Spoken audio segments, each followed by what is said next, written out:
अस्सलाम वालेकुम पायन मलिक अमजद किथे जाते पे हाय तुसी कल्ले चले गए। अस्सलाम वालेकुम पायन मलिक अमजद तुसी कल्ले चले गए बावलपुर। सानू भी ले जंदे सी की कहना सी ओ बकरियां तुसी इन्नियां सोहणियां जिहियां वेचदे हो एडे बकरे माशाअल्लाह किड्डे सोहने ने ते भला बंदा पुछे मारा जिन्हां ने सानू बकरा दित्ता सी ईद ते ओ चिट्टे रंग दा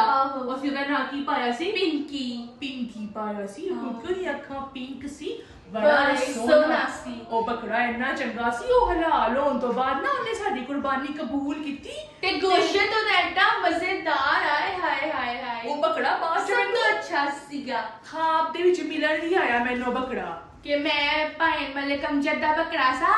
हाय करके तो सारे टूट गया मैनू प्यार लेके गया मेरे कोलों ए दादी ये ना सारे नु प्यार कहंदे सानू कर दियो पायन मलिक अमजद वैसे तू एक मिनट ठहर जा मैं ना सख्त नाराज ही ते मैं कोई नहीं बोलदी पायन मलिक अमजद तुसी कल्ले जड़े चले गए सही की कर सकनी है हुन चला गया हुन कुछ कह दो ते असि रहियां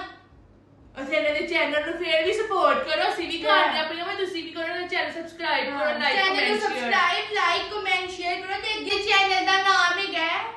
ਪੰਜਾਬ ਦੀ ਸ਼ਾਨ ਮੱਖੀ ਚੀਨਾ ਸਾ ਚੀਨਾ ਕਿ ਚੀਮਾ ਚੀਨਾ